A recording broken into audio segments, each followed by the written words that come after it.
Good morning, everyone. Um, Thank you for joining us. Welcome to Pride Month at York U. Today is the last day, day 5 of Artists and Activism talks presented by SexGen. My name is Marvin, your MC for the whole week, and it's been such an amazing experience to be here doing this. Today we have brilliant people um, presenting their work and the work that they do. Also, if you want to catch our previous talks, you can visit yorku.ca/yupride. I want to begin the land acknowledgement by reflecting on the recent uncovering remains of Indigenous children. And I ask that we hold space in our hearts and acknowledge that as this news unfolds, we continue to care and support for our Indigenous community members. As this event is virtual, we are not all gathered in the same space. I recognize that this land acknowledgement might not be for the territory that you are currently on. We ask that if this is the case, you take the responsibility to acknowledge the traditional territory you are on and the current treaty holders. As a member of the York University community, I recognize that many Indigenous nations have long-standing relationships with the territories upon which York University campuses are located that precede the establishment of the university. York University acknowledges its presence on the traditional territory of many Indigenous nations. The area known as Tkaronto has been caretaken by the Anishinaabe Nation, the Haudenosaunee Confederacy, and the Huron-Wendat. It is now home to many First Nation, Inuit, and Métis communities. We acknowledge the current treaty holders, the Mississaugas of the Credit First Nation. This territory is subject of the Dish with One Spoon, Wampum Belt Covenant, an agreement to peaceably share and care for the Great Lakes region. From what I understand, this land was appropriated by the British Crown in a series of deceitful treaties, most famously the Toronto Purchase of 1805, which cheated the Mississaugas out of a portion of this land for 10 shillings. What's more, a large portion of Toronto is unceded. For those of us who are settlers on this land, it's our collective responsibility to recognize that we are here because this land is occupied. In recognizing that this space occupies colonized First Nations territories, and out of respect for the sovereignty of Indigenous peoples, it is our collective responsibility to learn our colonial histories and their present-day implications and continuities. It is also important to acknowledge that in addition to taking land and sovereignty from Indigenous nations, white settler colonialism has centrally involved in imposing white ways of being and displacing diverse Indigenous ones. These colonial impositions include monogamous heterosexuality, the nuclear family structure, authoritarian, undemocratic, and physically violent means of wielding power between adults and children, and between men and women and the binary gender system. They also include the imposition of capitalism, the racist and classist criminal justice system, including the criminalization of sex work and drugs, the psychiatric system which makes reasonable human suffering into individual pathology, and the practice of strangers deciding whether families and communities are safe for children and then forcibly removing them if the stranger decides that's the best thing for the child. These are all everyday manifestations of ongoing colonialism, which we have a responsibility to both acknowledge and struggle against. Thank you. I will now hand it to our wonderful SexGen committee members, Jin and Chris. Thank you so much, Marvin. Marvin is Thank also you. Gen Q. Yes, and Marvin. Yes. we are the co-chairs. Yeah. But my name is Chris Chapman. I use they, them pronouns, and this is. I'm Jen Marshall. I am the student co-chair of SexGen, and I use they, he pronouns. What a week, Chris. I know. I'm the faculty co-chair. Yes, that's right. It has been a really beautiful week, and I'm really excited about our speakers today. To wrap it all up. Should we introduce our third member of our SexGen committee also? Who's our MC, but just to, yes. Marvin, are you able to join? Marvin has been very much, yeah, but in terms of the speakers and a lot of the work that went on behind the scenes, that's right, the three of us did a lot of that work. So we're the Pride subcommittee of the yes. And there's Marvin. So thank you for everything you've done, Marvin, and for emceeing all. Thank you. Thank you too. I mean, lots of people are working on stuff behind the scenes, but thank you so much to Sarah and Vanessa for interpreting for us today. And thank you to Joni and Prinka and Mark from the Center for Sexual Violence Response and Education for the millions of things that you have done to make this week possible.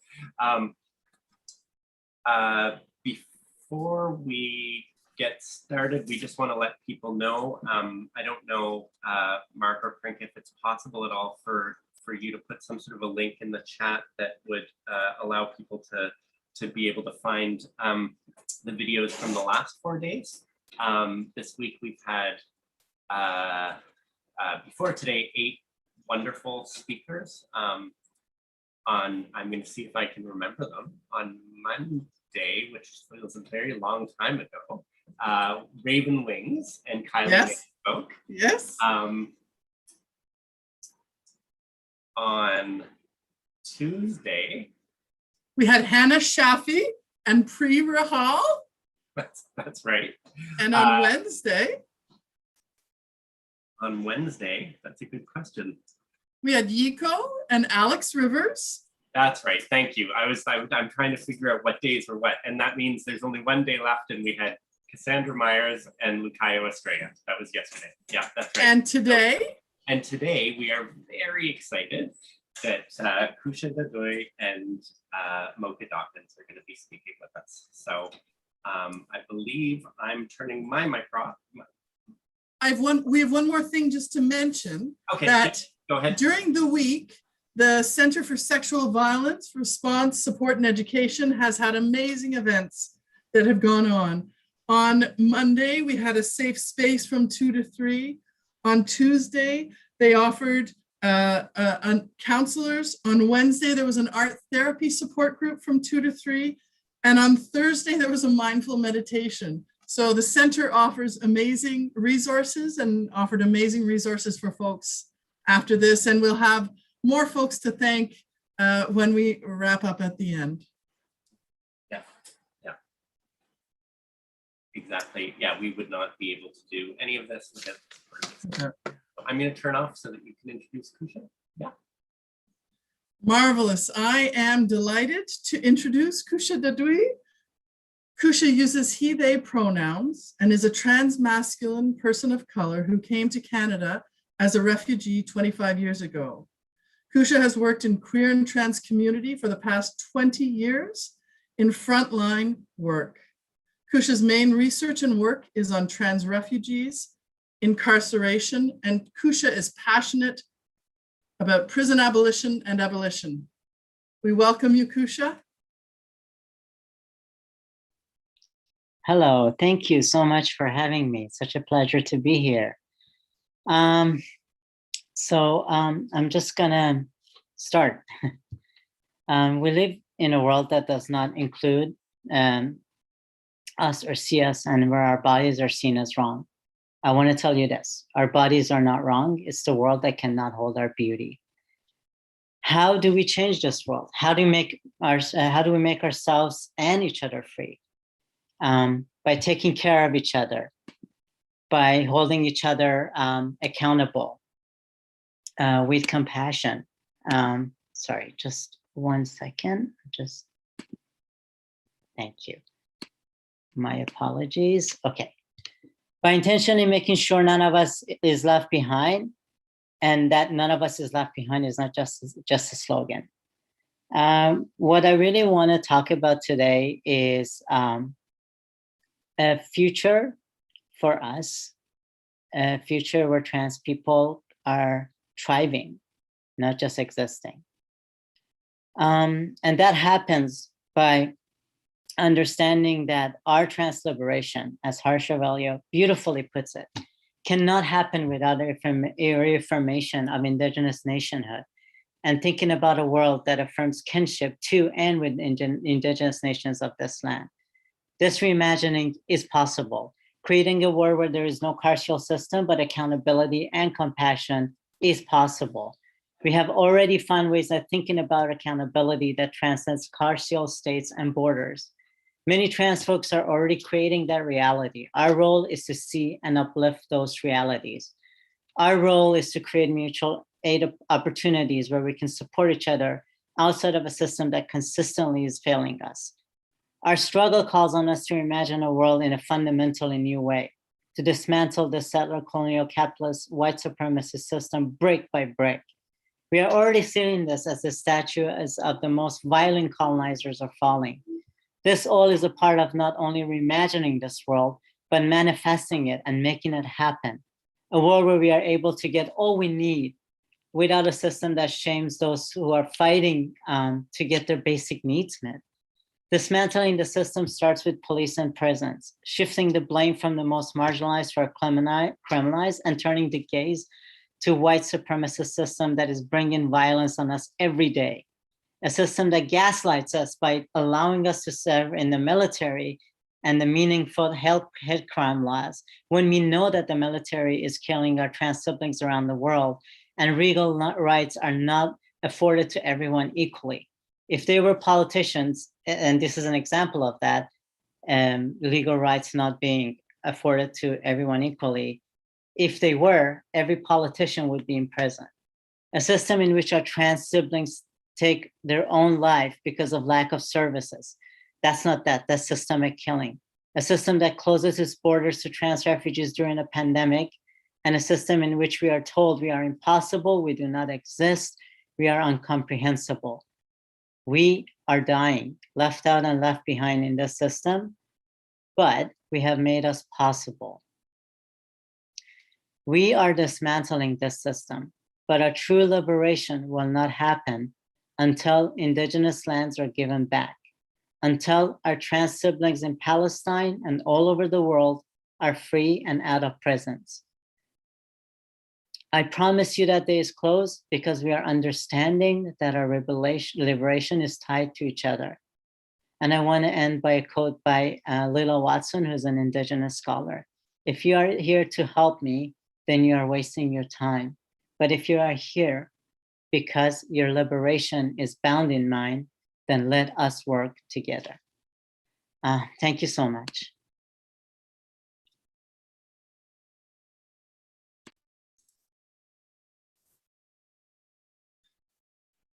Thank you so much, Kusha. So we have some questions for you. Yes. Thank you so much. Just amazing things that you have touched on in amazing ways of absolutely. How do we get there? How do we get there? What is the importance of looking to history in order to make sense of the future? I mean, here's the thing, it's already happening, you know, Yes, like I said, yes. It's happening by people wanting to see these statues of the most violent colonizers fall, right? People are seeing that the system is not working, right? And there is nowhere else to go but up, if you will. And that's what we're doing right now. And, you know, I always, Mariam Kaba's words that like, hope is a discipline always stays with me because it is, if we don't have that, we cannot survive in this system. and we are surviving, and we can see that, and that's happening. And what we can learn from history is just looking at people like Marsha P. Johnson, looking at people like, very simply looking back at our history and saying how these folks created those support systems. They created these models from us, and for us, and we're taking that, like the STAR model, right? That they've created. It's like they've been doing mutual aid support before it was called mutual aid support. Yes. So just looking at that and understanding how we can apply to this time, right? And in many ways, it's still very relevant. And in many ways, I'm seeing that how people are supporting each other and how people are uplifting each other, and this like I mentioned, these it's just breathtaking and so sad for me to see that, like, seeing, especially in this pandemic, for instance, to see like so many trans folks take their own life because of lack of services. But at the same time, like I mentioned, these are systemic killings because of lack of services. Yes. Right?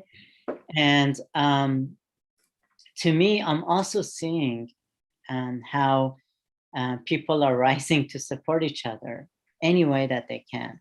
That gives me hope. And I'm seeing, and we can do this, and we will do this, and we are doing this. Absolutely. Yes. Thank you, Kusha. We have another question. Kusha, what would you say to young trans folks trying to educate themselves on abolitionist value systems? Mm-hmm. This is beautiful. Yeah. Yes. Start by thinking, reimagining a different world, a world that you want to see. What gives you freedom, right? Yeah. Yeah. And those are the basic stuff of being an abolitionist, right? Yeah. And first things first, like when you do something wrong, you take accountability. Yes. When someone tells you something, just think about it, don't disregard it. This is where all it starts, right? Taking accountability for ourselves and each other, right? Taking care of each other with love. When someone comes and tells you, you hurt me this way, take that into account. Really think about it. Really think about what has been done and what you can do. We all do hurt each other. We're human beings. And that happens. But how do we take accountability in a loving way? And how do we call each other in a loving way on that, right? So Yes. think about those things, right? And really, I would say there is a lot of amazing resources around it. If you want to look into it. And it just starts with reimagining that world. And it starts with thinking about, how to just navigate interpersonal relationships in a compassionate and loving way. And one other thing I want to say to young trans people, I did mention this in my talk, but I want to say it again. Your bodies are not wrong. It's the world that is wrong. But we're creating a beautiful world. Absolutely. Yes. Our next question you've answered, and we'll just reinforce it in the context of the pandemic. How have you imagined the future in these ways? Right. So if anything, the pandemic has shown what we've been saying all along, right? That these lack of resources, capitalism, white supremacy, and all of these things are hurting us, right? And pandemic has really, really shed a light on this in terms of like people really seeing who's really impacted by this, and and the reasons they are impacted, obviously because of lack of resources, right? If we're seeing like, how people in racialized community, how trans people are impacted, and we look at how like white folks in suburban areas are impacted, we can see the clear difference in that. And that really sheds a light. So that allows us to take it from there and to, if anything out of this is a good opportunity to make the changes that we want, to push for those changes. And obviously nothing will happen overnight. Those like really impactful changes that we want, they take time, patience, and resilience and persistence. Those things I think are essential to make those changes happen and push for those changes, because politicians don't want to make those changes. Like, to give you an example, Doug Ford's wealth went from 5 million to 50 million during the pandemic. So people like him do not want those changes, but we do, and we're mightier. Yes. So we will make those changes. Absolutely, Kusha, absolutely. What kind of practices might we perform in order to imagine alternative worlds? What practices, what things? I would say a lot of art. Yes. A lot of community art, for example, right? And even now, if you don't have an opportunity to really gather in big groups, just kind of like, one example I can give you is a group of youth who would mail art to each other, So those kind of things, right? And hopefully if the weather gets nice, we're able to have smaller groups outside, just do some artwork together, talk to each other about, what is the world that we imagine. Talk Yes. to each other and create that world. And we will, and those are the like basic things. That's how it starts, right? And looking at people in our, around us, people, our colleagues, our, co-worker, our friends, anyone who we feel like, we can have this conversation with, starting from there, our family, our friends, and talking to them about this, and how we can, and that's how, like, by talking to each other, we can be like, okay, so what are the actions that we could take? What can we do? And just collaborating on those things that make sense for us to do, starting there. Yes. You and I have known each other for a number of years. I'm so grateful. And one time we always see each other is what today is, right? The Friday of Pride Week at the Trans March. Yes. And so this is a different year, and last year was a different year. And what I have a sort of 3 questions. In what way will you or will you not recognize Pride this year and today? And in what ways do you think it has impacted us, not having a couple of years away from the way we've done things? How do we envision moving forward, and what might you think of? Yeah. Mm-hmm. So I definitely, today is just has always been the most significant day of the Pride month for me, and hopefully I will be celebrating it today. Not sure exactly how. I might attend a small march that might be happening, or I do have a small baby and I want him to see this, right? He hasn't been able to see those kind of things yet. And it's important for me, like, to see, well, not just my child, but children, to see that trans people are gathering or marching or asking for their rights, and the other part of how being away these couple of years have impacted us. Yes, obviously the isolation can impact our mental health. This is something that every trans person I know looks forward to, pretty much. And it's the isolation is a lot. But I think it also gives us an opportunity to think about accessibility. For all the trans folks who get left behind during the march, because for many different reasons, they might not be able to attend. So how do we make things accessible for them so that they can be there, right? because it's more the spirit of the march than anything else, right? And yeah, the other part of it is, you know, just really thinking about not just the folks, not just the siblings that we've lost, but looking to a future. We can look into a future together where we can bring all of our parts in any space we are together, right? And that's what I meant when I said, you know, like thinking about accessibility and folks who have not been able to attend, like, thinking about ways that they will be included in the march and with us. Alex Rivers, one of our speakers, had spoken about all the difficulties encountered at Pride in terms of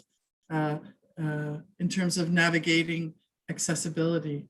I have a couple of questions, and I also want to read something that Raven had said, and just it was so powerful for me, that activism, and I'm paraphrasing, but activism is building relationships and choosing to be in right relationships with our differences and seeing ourselves as each other's currency. I found that so powerful. Yeah. Yes. You have been involved in a lot of projects, and I see behind you a framed, I see behind you a framed degree, yes? Yes. And the connections on that, and you've had some publications. I was wondering if you have any insights to offer about being involved in the Marvelous Grounds project. Oh, wow. Yes. Thank you.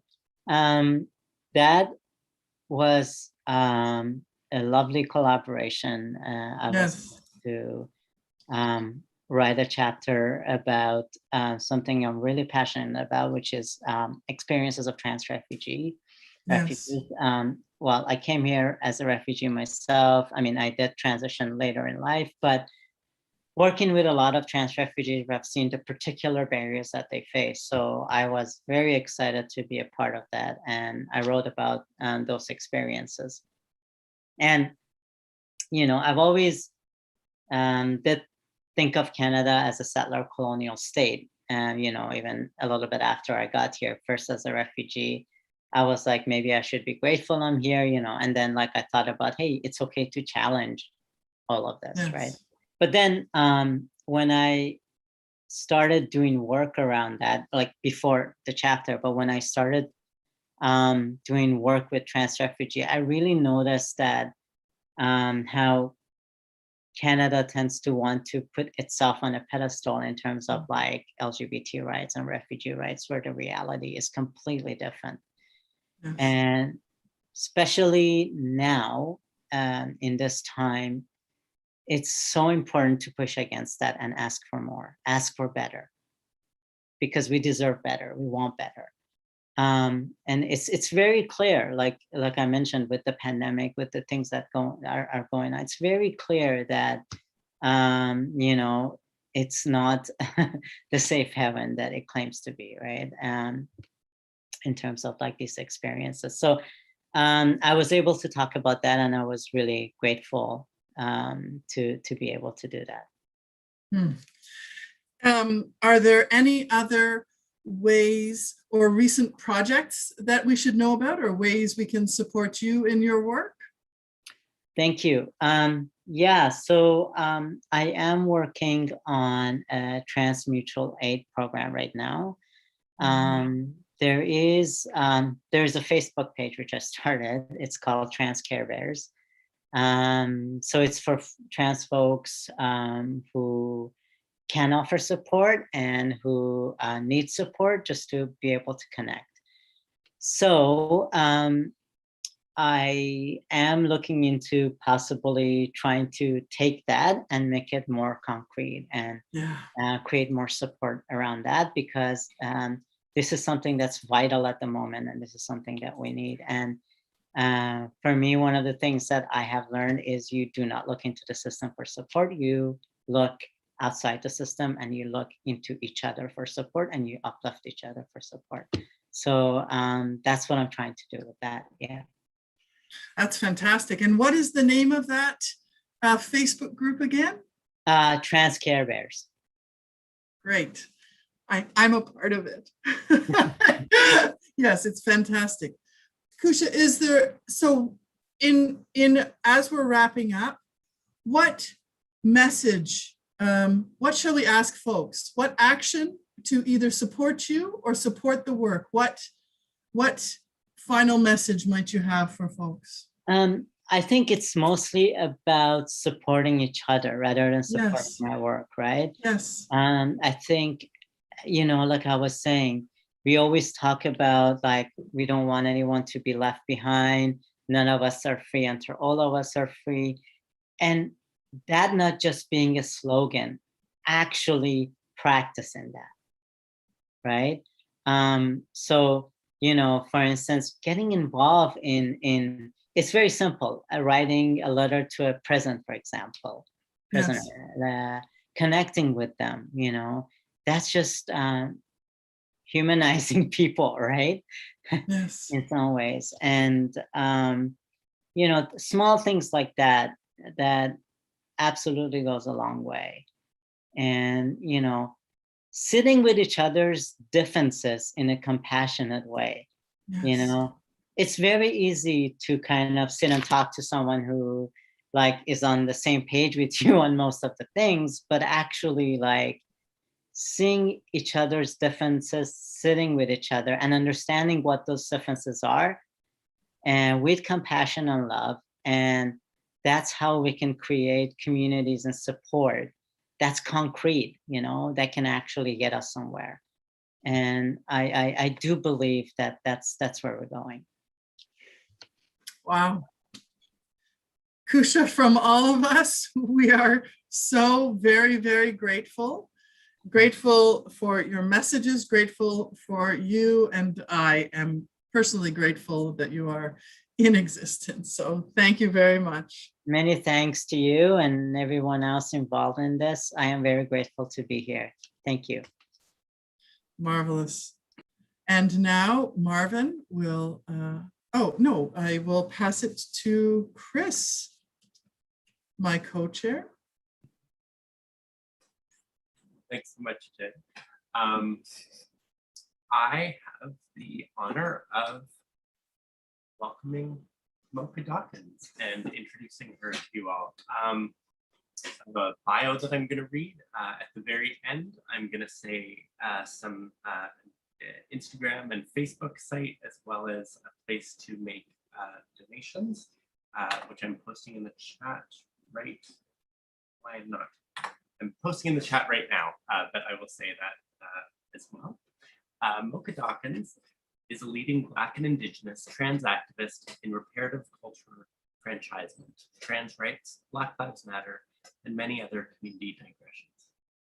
Moka has also started up a non-for-profit Tea Time Tips Productions, which is a BIPOC, trans, non-binary, LGBTQ, 2S+, inclusive safe space that offers financial opportunities, emotional transitional support for trans people, and a platform for artists and activists to share their work and voices with other LGBTQ 2S+ community members and allies.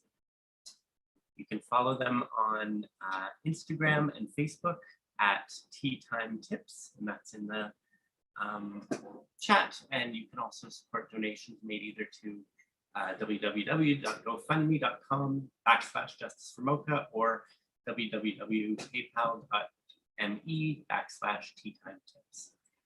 Moka, over to you, and I'll be coming back on in a few minutes to moderate the Q&A. So please put any questions in the Q&A for me to ask Moka after. Thanks so much, Moka. It's so fantastic to have you back. Thank you so much for the introduction, Chris. And hello, everybody. Thank you for attending.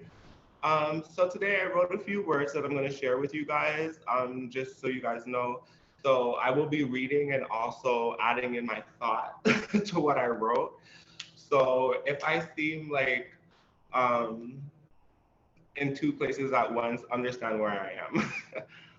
Okay, so just give me a second here. I'm not going to share my screen for you guys, but I just got to open my Google Docs here. Okay, so when we talk about transgender violence, what is the first thing you think about in your head? So that is a question that I would like you guys to put in the Q&A. That's an answer I'd like you guys to answer because that's a real thing that I would like to know.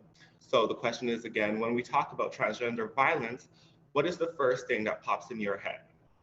Now, transgender violence and gender expansive people face disproportionately high risk of physical and sexual violence in our society, much of which is motivated by hate or fear and stems from the lack of understanding and acceptance. This violence can be perpetrated by loved ones, such as family and friends, or strangers, and can occur in the home, school, workplace, or just live on the street. Intimate partner violence, sometimes called domestic violence, involves physical or emotional harm by a significant other, usually a partner, spouse, Typically, intimate partner violence begins with verbal threats and escalates to physical abuse in most trans relationships, which I am also a victim of. Typical intimate partner violence, I'm just going to repeat the sentence. Typical intimate partner violence begins with the verbal threats and escalates to physical abuse, which is why it is important to recognize it early and get help as soon as possible, or be a resource of help for someone in such a situation. Intimate partner violence also involves a lot of manipulation and control. So if you're a person that is really reaching out to a friend because you know that they're in a dangerous situation like that, remember that they are in a way converted they suppress themselves to accept this type of abuse from them because there's a lot of hurt and a deep sorrow inside that they're not willing to face. So always just be cautious when dealing with that, or always look to some people like different counselors or community members who you could reach out to if you know you have a friend in that situation to say, what are words? This is my friend's character. This is the situation that my friend is in. What are words that I could use to really speak to my friend so my friend could come talk to me and make sure, so I can make sure that my friend is okay. I just want to share that type of information with you. Those are things that you can do to protect your trans brothers and sisters or just your friends. Now I'm going to go into statistics a little bit, just some information that I found from the government, and then I'm going to talk on that a little bit. So overall, sexual minority Canadians were more likely than heterosexual Canadians to report that they considered their mental health to be poor or fair. This is 32% versus 11%. They were also more likely to have seriously contemplated suicide in their lifetime, just as Kusha was talking about. This is 40% versus 15%. And to have been diagnosed with mood or anxiety disorder. This is 41% versus 16%. This information plays into the barriers faced by transgender and gender non-formal identity survivors of intimate or any type of violence really. Some of the violence faced by gender expansive survivors of intimate partner violence include access to support services, lack of training on the part of service providers, discrimination in shelters. The National Coalition Against Domestic Violence has informed on services and organizations that are inclusive and support trans survivors. I don't know about that part right there, that just wasn't there.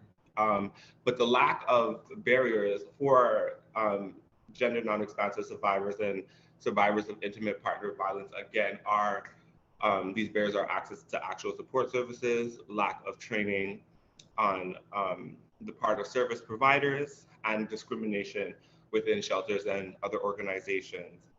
Research suggests that gender non-conforming people face intimate partner violence at a much higher rate than any other adults. But victims must be hesitant to seek help because they fear discrimination from law enforcement and healthcare providers. Sadly, not all intimate partner violence resources accommodate transgender and gender non-expansive people, but specific assistance is available in certain areas. You could, so right now I would just like to refer to the Justice for Moka page, as well as the Tea Time Tips page. You could always send, if you are in a situation that you really, really need help in, you could always subject urgent and write to the Justice for Moka or Tea Time Tips if you are a trans, queer, non-binary, LGBTQS2S plus community member. And we will do our best to assist you, to talk to you. We don't, obviously, just speaking personally, because I'm the CEO and founder of it all, right? So just speaking personally, we don't call the police unless it's very, very, very necessary to say like it's a real life and death situation, or even if there's a child in the mix where, again, it can be a life and death situation. In that case, is the only reason why we'll use any type of colonial system to assist in the matter. But either than that, Justice for Moka and Tea Time Tips are connected with a lot of different resources throughout Ontario and Canada, as well as a lot of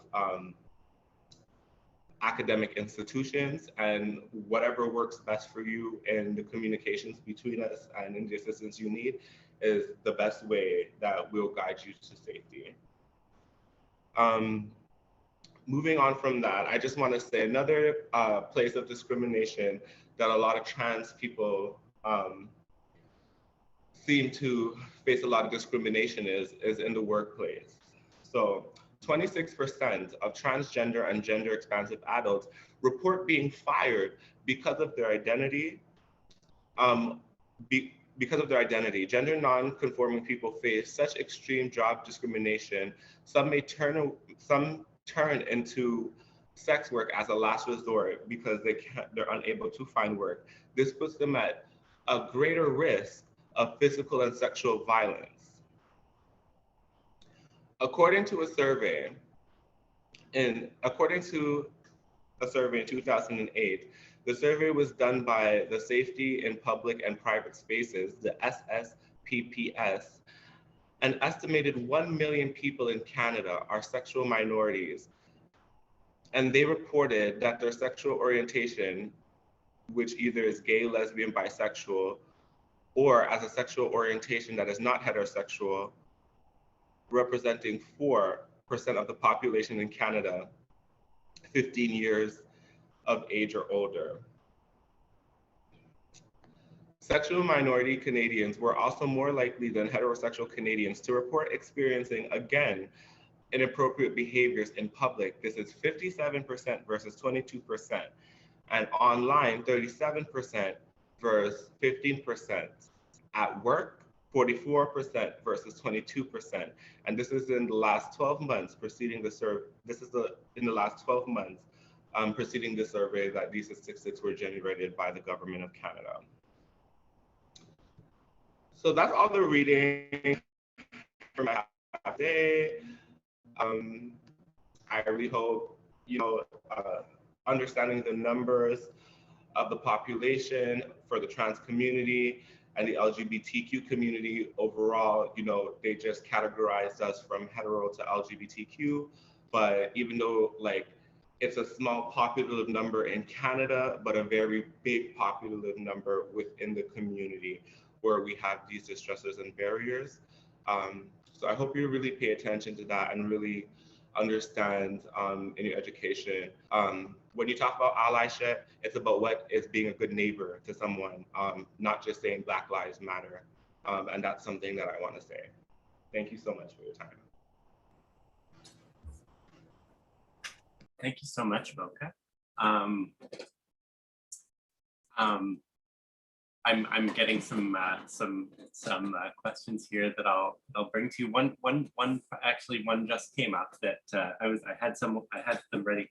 I do want to say first, thank you. Thank you for sharing this intimate story,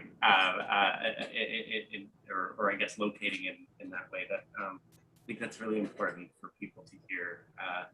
especially if they're in situations that aren't safe, and you know, that it can sometimes be okay to talk about it, but you be careful about doing that, but that there are resources for that. You ended though saying, talking about being a good neighbor, and one of the questions that came up was, what does being a good neighbor look like in practice? How would you encourage us to be good neighbors to one another? I would encourage by, you know, I realize a lot of people try to sympathize, and a lot of people are not compassionate to the situations. I realize there's a lot of emotional disconnect, especially within throughout this whole pandemic. You know, as things are reopening, I just want to remind everybody, these mental health advisories that were given out throughout the pandemic are still in full effect. Nobody has really healed. The mental health system is still overwhelmed. All you really hear is people getting COVID shots. This type of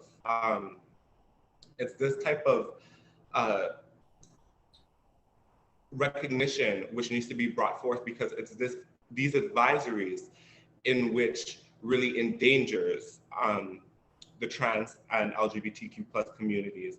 So being a better neighbor is really paying attention to what's being said, and know if you actually care for someone, if you actually want to be there, really take the time to make sure that, one, you're okay to handle the situation, that you're okay to be a good neighbor, that, you know, you're coming out of this pandemic as well. So make sure that you have your mental health intact. If you need to, you know, isolate yourself and then slowly reintegrate yourself, do so, because the only way you're really going to be that extra push and up level of support is by actually being able to heal yourself, know where you stand in your emotional awareness, and from there you'll be able to project better positivity, better energy, better healing energy for people who need it. Yeah, so as numbers here at local numbers seem to be sort of going down, and there seems to be the possibility that there's going to be sort of opening up and some improvements around sort of physical health in relation specifically to COVID numbers.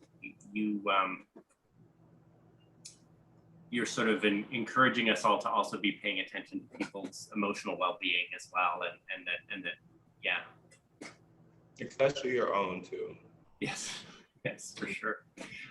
What kinds of things have you what kind of tips do you have, if you have any, for how you've kind of taken care of your own emotional well-being over this past 15 months? So as you can see right now, one thing, my hair is a little messy. So one thing that I try to do when I feel a mess or when I feel nervous about presenting or anything is I always try to make myself feel good. I'll do my makeup. I'll put on something that I love. You know, I'll spoil myself anywhere. You know, different days is different things. So, you know, if I could afford to spoil myself one day and buy something, I will do that. And I will still have an appreciation for it the following day because it's something that made me happy. So today, you know, I remember when I purchased this and now I'm able to wear it again.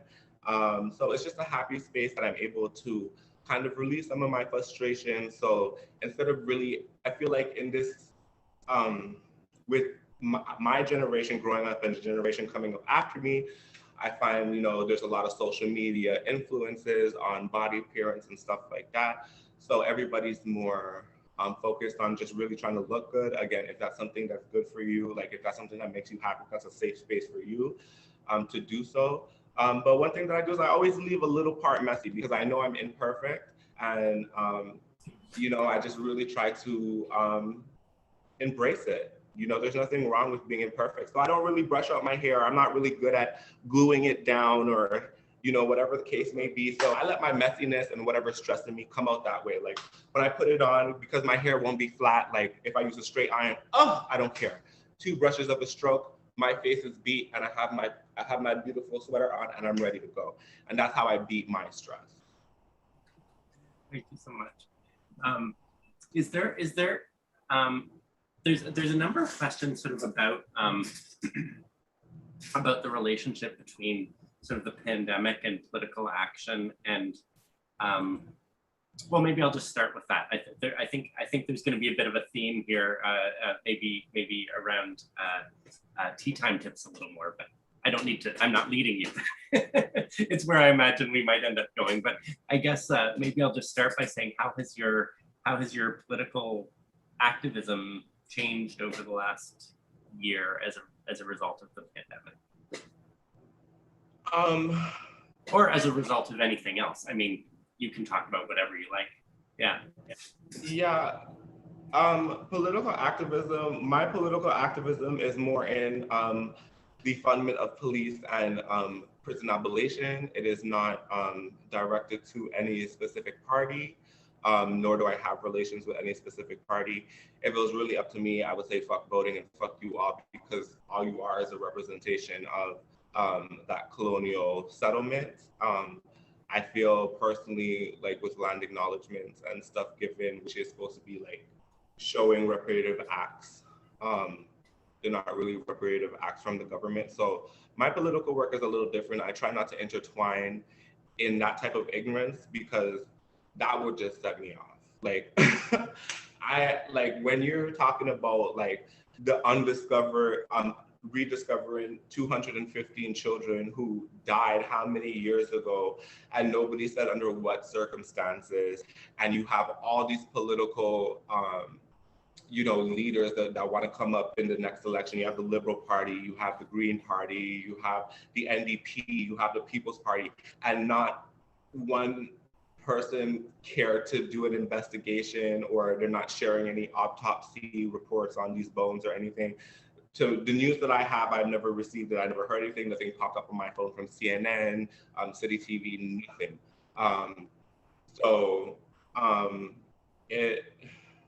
It's, to me, I try to be very, I try to walk on a direct line when I speak out on a political forum. So like I said, usually for me, it's just more about police abolition and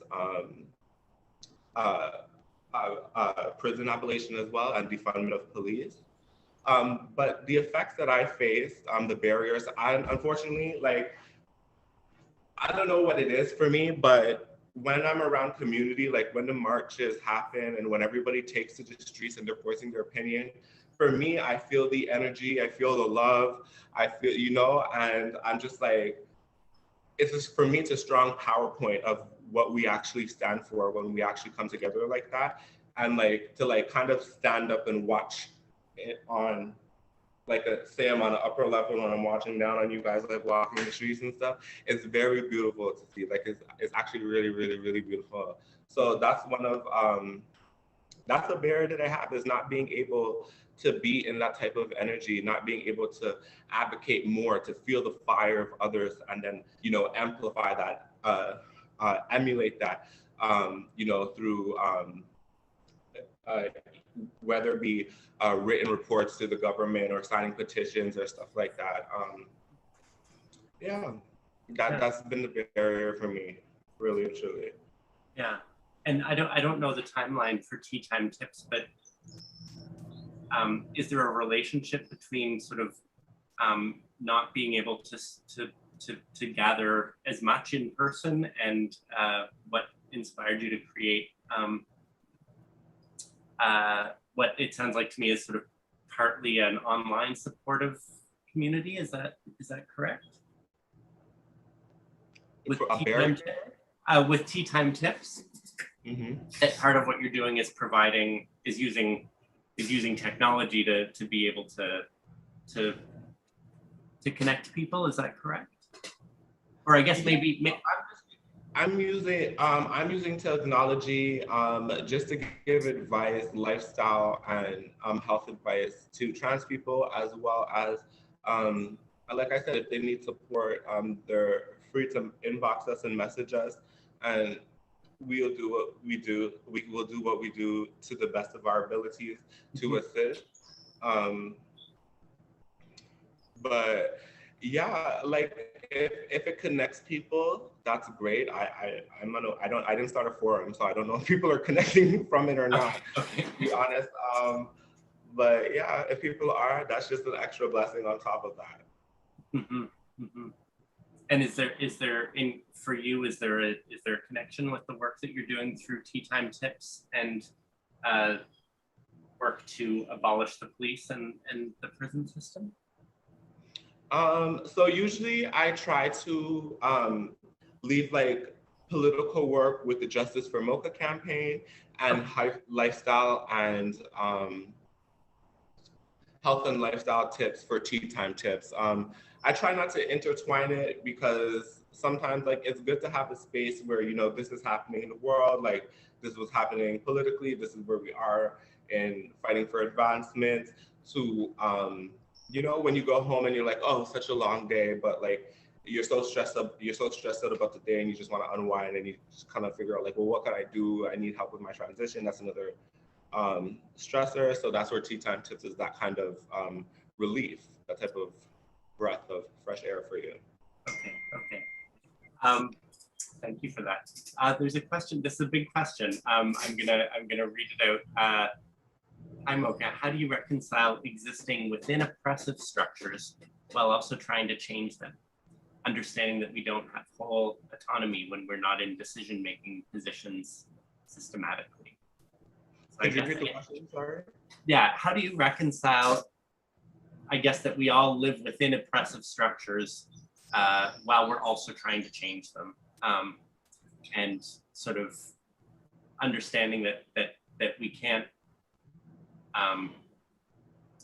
when we're not in positions where we can make really large scale change just all on our own, how do we sort of reconcile that? How do we live within Well, we have to remember, me growing up, I was told I was the future.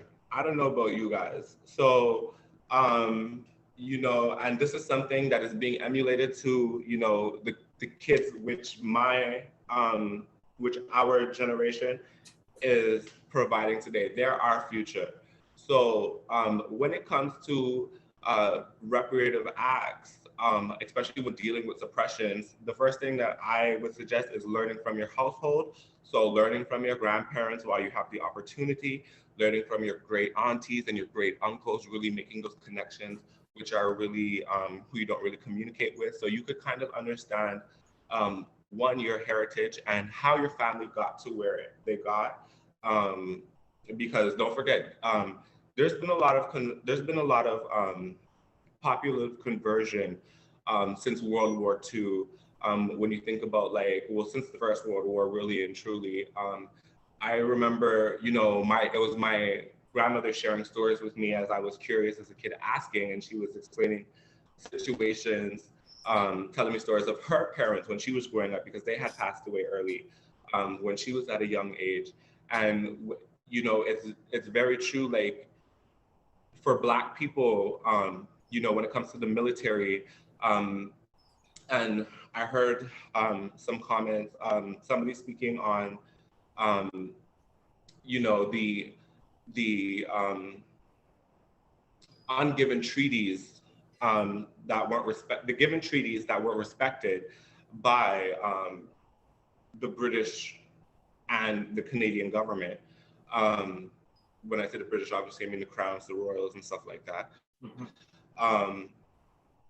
You know, when you hear about these stories that like they didn't even want, when the wars were happening, they didn't even want to be associated with Black people in that manner, to say they didn't want Black people fighting a white war. And then when they started losing their race, that's when they started to come to Black people making these false promises of like giving land for homes and stuff like that, and just really beating up even more on the Black racist spirit.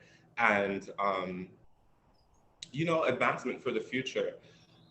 So when you make those type of connections with your family, and when you understand your actual bloodline and where you actually do come from and the struggles in which you face, because one thing that people don't seem to recognize is genetic trauma is a real thing. And Black genetic trauma is a real thing that they'll talk about it through academia a little bit. They'll have a day for it as a subject, included on like a midterm, whatever the case may be. But the actual implementation of it, when it comes to these psychologists, these psychiatrists, when it comes to these lawyers and stuff, when it comes to actually putting it forth into these systems in which causes barriers for colored people, these are still the suppressions in which we face today, is because nobody's actually really taking that information and implementing it. It's more of they're enjoying like the social movement aspect of it. Like they enjoy seeing like, yeah, it's great to sit down and have conversations like this, but I don't want to continue to sit down and have enacted trauma conversations. This is not what we should be talking about all the time. Like we should learn to be good neighbors, and we should already be living in harmony with all the information and all the knowledge out there about, you know, for example, how the Black race, how we lost our, a lot of our cultural and spiritual ways. And there was a lot of manipulation into the conversion of, you know, Christ and God and like the churches that exist today towards colored people. And that's another barrier, is the fact that I do believe in the word, I am a Christian, but the way how that it was projected by centuries from the white race is just not what the word was meant for, period. And I feel like that's another barrier, and why people are afraid to speak up is because when someone does, they try to use the church to shut them down in that sense. Just like if you think about a few years ago when the Church Street, on Church Street, there was that clash between the LGBTQs and the churches. Yeah. You know, these are real existing barriers today, and nobody's taking the information, especially the psychological information in which Black people really have these enacted states of trauma, which is just being projected. You know, the projection of it just seems so miscellaneous to the white race that when they educate, they don't really educate the proper acknowledgements of the abnormalities in which they claim for it to be. They don't really emphasize how those genetic traits play into maybe aggressive factors, or it could be happy factors as well. It doesn't always have to be negative factors when we look into these things. I feel like academia is more focused on the negative factors than the positive factors of that sense. But those are barriers that exist for us today, still to this day. So my answer for you is to go home, talk to your people, know your bloodline, and you know, you're the future. You have to remember that. So you may feel like, if you feel like you're not in a position to speak up, it's because you suppressed yourself to feel like you're not in a position. I was incarcerated. I was at the lowest point, you know what I'm saying? Looking at life in prison. And it took me years just to be heard, to have this little platform that I have today, just to continue these conversations, because this was the everyday reality for me. So it took me years to really not only help myself, but also help community. But within that prison context, and how it really started, how my voice really got amplified, you know, I wasn't in a position. I was from the streets, like, so it could come from anywhere, really and truly. It just like depends on what you really want to get out of and what really means true to you. So if you're really about like removing these suppressive barriers, then you will become a position to do so. Thank you, yeah.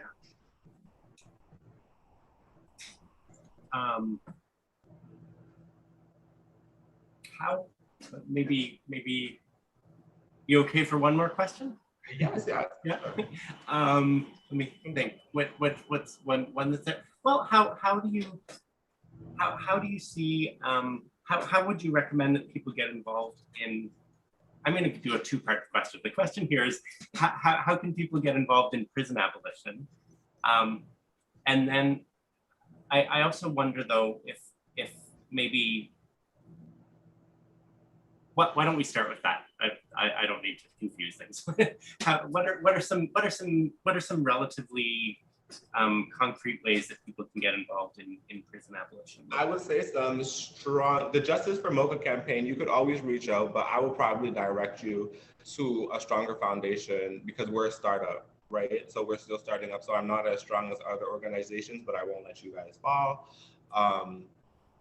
I would suggest, if you want to get involved in prison abolition, prison abolition, you can reach out to Not Another Black Life, Black Lives Matter. There's the Prison Rights Project. There's PASAN. I know Maggie Serrano also has a few prison abolitions projects that they do that you could connect with. Right now, I feel like the most thing that an ally can do to support is to really take your own time and write letters to your MPPs, write letters to the Prime Minister, because these are just little individual letters that will be coming in the mail without it's not or send an email. It's not like a mass email with a saying, the government just sees oh, sign this petition, whatever, and they just scan through it. But when you send those little letters, those are little daggers to kind of remind them we're still here. This is still a situation for us. So, you could always be a silent ally like that in that way. If you feel like you want to do something and you're not in the means to, you could always take means like that. And maybe, sorry, that's my alarm telling me that I need to tell Blue that we're going to need them to come in for the closing soon. What I wanted to just see if you had any closing remarks you wanted to end with, anything that you wanted to say that you didn't have a chance to say. For me, myself, I just want to say I'm so grateful for everybody coming and listening today. I hope that you do more than listen and you take in the words which are being said to you and you implement them in your everyday life, in bettering yourself and bettering your community as well, because we are not going to progress if we have a person that's trying over here, a person that's whatever over here, a person that's I just want to have sex over here. You know what I'm saying? It's not going to work. So really my suggestion is try being a good neighbor, find something that is really a safe and happy space for you, and just emulate that, because that's the joy, that's the energy, and that little fire that you have for yourself is enough spark, enough flame to just that energy alone to help someone pick up themselves. Sometimes it's just the presence, when you're walking on the street and you just see somebody who is that bitch? You know what I'm saying? That's the type of energy that needs to be put out right now in order for better mental health. Yeah, practice on being good neighbors. And also, if you want to donate to help the movement, you could donate at www.paypal.me/teatimetips, or you could donate at www.gofundme.com/justiceformoka. And all donations is reallocated back into community and supporting BIPOC, trans, queer, non-binary, LGBTQ2S people. Okay, excellent. And I just put that in the chat again for Thank you so people. much. Fortunately, it was still what was on my disease. Anyway, thank you so much, Moka. It's always a pleasure to see you, and I'm looking forward to being able to do that in person again. Yeah. At some point when that's possible. Yeah, thank you so much. Thank you. Jen and Marvin, are you gonna come back and join me? And maybe I'll just turn off my thing and text Blue. Yes, Blue's here.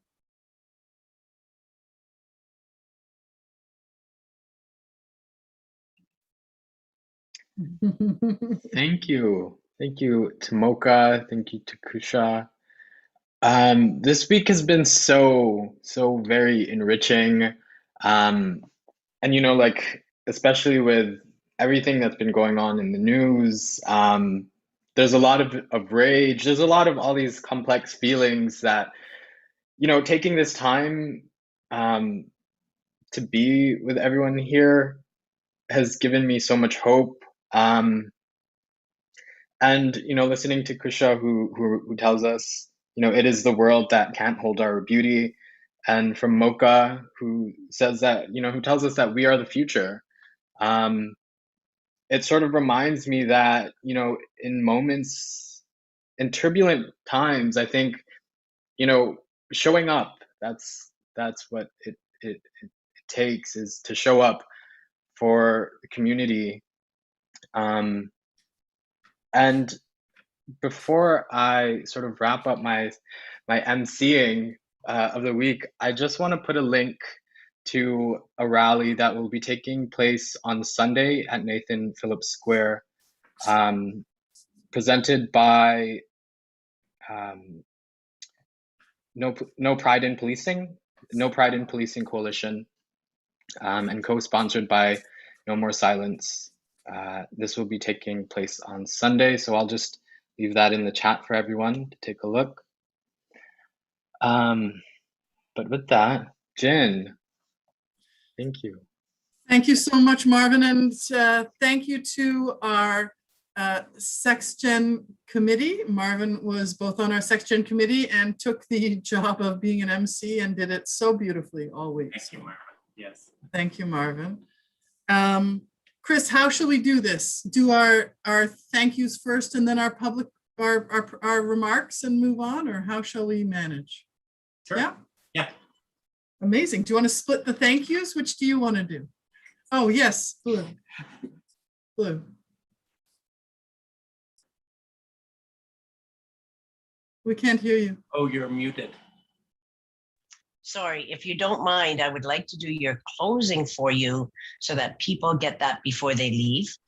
And I'm so swamped with work this month, as you know. I'm like transitioning from one event to another, to another, to another. And so it would be awesome if I could close your event the way that we opened it, right? To send those spirits back home and do that work. And those that are here won't miss out on it. Because I find sometimes when we leave it to the very last minute, people are gone. Yes. And they don't get to take away that closing. So is that okay? That's fantastic. Yes, absolutely. Yep. And it's okay for us to come back in after the closing. Yes. To give some thanks. Yes. Perfect. Definitely. I'm going to turn my camera off then. Thank you so much, Blue.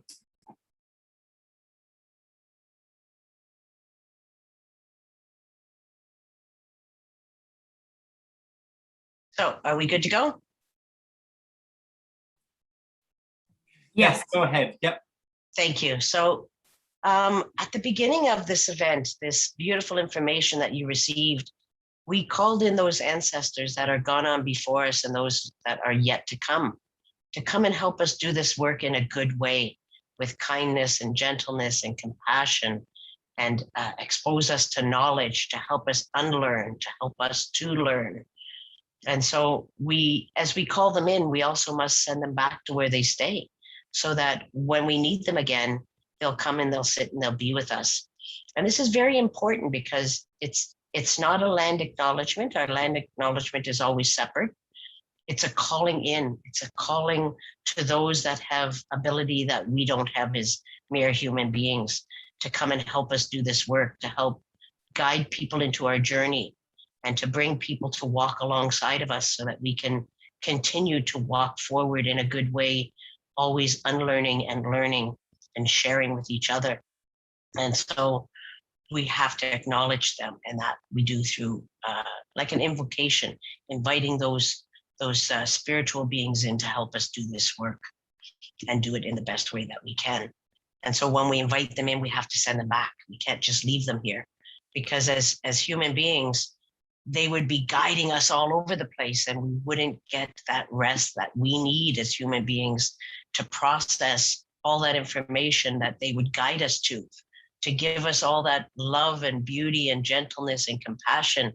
we would be overwhelmed because we just don't have the capacity as human beings. We haven't learned yet how to navigate that space of being well and happy and healthy and knowledgeable and always busy. We do need our rest as well. And so they too need their rest so that they can move on and help out others in their journeys. So at this point, I ask them to go back to where they stay until we need them again. And we thank them. We say, hi, Miigwech, Walalan, thank you for being here with us. Thank you for helping us do this work in a good way. Thank you for spending all the time with us that we needed to give us beautiful inspirations so that we can hear what we need to hear, say what needs to be said, and most of all, embrace it all, not only within our minds, but our hearts, to work for the best interests of all of us diverse people, to create that equity, diversity, and inclusion that we all speak about and we all look for, and they help it to happen. So we thank them for helping us make these spaces, share these spaces, be in these spaces, and then to bring forth into the community what we've learned in these spaces. So for that, we say, Miigwech, hi, Walalan to those spirits, and we ask them to go back to where they sit. And I want to thank York for inviting me here. You know, my first elder job was at York, probably almost 6 years ago. And so I'm grateful to York for, and those that were there when I was there, to bring me back in to do this work with you. So thank you for allowing me to be here to do this work and to offer what I know to those that are here, those that are just new and those that I know already. And I wish many blessings to each and every one of you that have participated in this event. Even though you may not be here to hear this, I will send that prayer out for each and every person who attended this event so that they can continue to do things in a good way. So for that, I say Miigwech, hi, Walalan. And until we meet again, we don't say goodbye. We say Boma P, see you later, because we will meet again in our journeys. So thank you, everyone. Have a rest grade of your meeting. And I have to run off into the next one. I'm so sorry, but you know, our work is never done. And you know, when we do good work, people want us to come and help out. And that is our responsibility, to go and help wherever we can. So until we meet again, Until we meet again. Thank you so much, Blue. Okay. Thank you, Blue.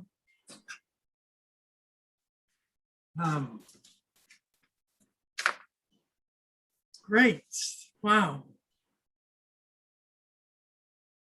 We were going to thank all of the different partners. Yes. And then just review what's happened this week and tell people again where they can access that. Is that right? Yes, and then if we have any comments, and then that's that. Excellent. Do you have the, I have, how shall we, I'll do half of the thank yous, you do the other half, does that work? I will, that can happen, yep, I will find them. Oh, I can, if you find them, I will continue on, and we would know them anyway. Thanks to the SexGen committee, all of the folks who participated and worked with us, all of you. Thank you to the School of Social Work and the faculty of LA and PS. Thank you to the Office of the Vice Provost students. Thank you to Student Counseling, Health and Well-Being. Thank you to the Vice Provost Students Communication. Thank you also to the Center for Human Rights, Equity and Inclusion, and especially Darcy. Thank you. Thank you to the Center for Sexual Violence Support, Violence Response, Support and Education, especially Mark, Prinka, and Joni. Mark Tan, Prinka Singla, and Joni Cameron. Yes, Chris? And also Alexandra, who's done some very important things along the way. Also, apologies that I always get the name of the center slightly wrong. I mix up the last 3 words, so apologies for every time I've done that in the last. Thank you to the Office of Events and Ceremonies, to Communications and Public Affairs Division, and to Advancement Services and Operations. I also want to say a really big thanks to everybody who's spoken for us, to Blue for opening and closing week's events, for the ASL interpreters who have come in a very busy week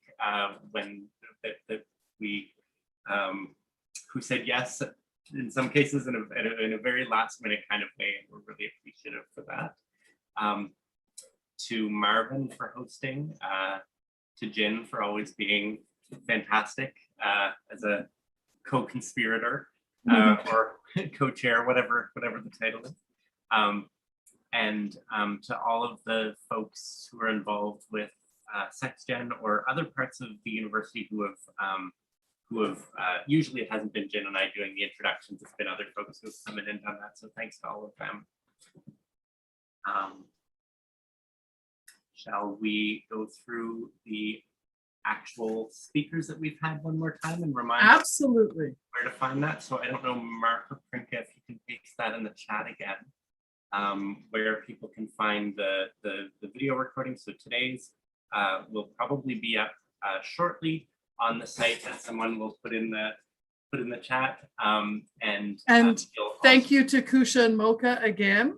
Yes, thank you to, well, yes, we were going to get back to that, but thank you. Oh, okay. I'm sorry, I didn't know. Yes, okay. We can thank them 7 times. We can thank you, Kusha and Moka, for coming to speak with us, for coming back to speak with us, and it's always lovely to hear you both and to see you both. And as I said to Moka, I look forward to that being in person, and not only Brady Bunch style, or whatever. Yeah. And thank you so much for today. It was such a pleasure being here with you all. Thank you. I also wanted to thank everyone for having me. It was just a pleasure being here. Yes, thank you. Thank you so much. Yeah. And so today we had 2 brilliant speakers, as you will know if you've been here. If you've only been here today, you won't know that we've had another 8 wonderful speakers this year, 2 every day. So on Monday, Raven Wings and Kylie May both spoke, and Blue Waters provided an opening ceremony for us. On Tuesday, see, my days are all mixed up again. I can't, I need my numbers person. I don't think in ways that can help me to, I can tell you who all the speakers are, but what days they actually spoke other than today and Monday, nope. Tuesday was Hannah Shafi and Pri Rihal. Yes, that's right. Wednesday was. Oh, I know Wednesday. Wednesday was Yiko and a representative from Yiko and Alex Rivers. Yes. And that means that Thursday was Cassandra Myers and Lucayo Estrella. Yes. So thank you to all of the speakers who've come in and for a really heavy and wonderful week. Yeah, there's been a lot of heaviness and there's also been a lot of real beauty. So what I just noticed both of those things. Do you have anything else to add, Chris? I'm assuming that you're going to say something based on your hand. Yes, I wanted to. I just have I have something I wanted to say. Do you have anything? No. So yes, today has really today's speakers had a lot to say, and all week has been a lot to say, and we've heard a lot of ways in which we can all take action and work towards a better life. And a lot of what happened today has inspired me to remember an action that I'm trying to take, and I want to share it with everyone, which is that in this time, we don't know, not everybody is present, not everybody, we're isolated, we're in our isolated homes, not everybody can see each other. And I took an action, what I would like to inspire us all to do is to think of all the folks we know, especially our trans and queer, Black, Indigenous, and racialized folks. And if there are people you haven't seen or heard from in a while, let's reach out. Let's reach out and really employ the mutual aid to each other and see how we're doing and see how we can support each other and really have each other as each other's currency in a really tangible way. That's all. Thank you, Jay. On that Wow. note, did we close? Did we do it? Is it done? I think we're done. Thank you, everybody. Happy Pride. Happy Pride. Yes. Yes. Happy Pride. Thank you so much, Marvin. You've been wonderful. Thank you, Marvin. Thank you. Thank you, everyone. All right. Goodbye, everybody. Bye.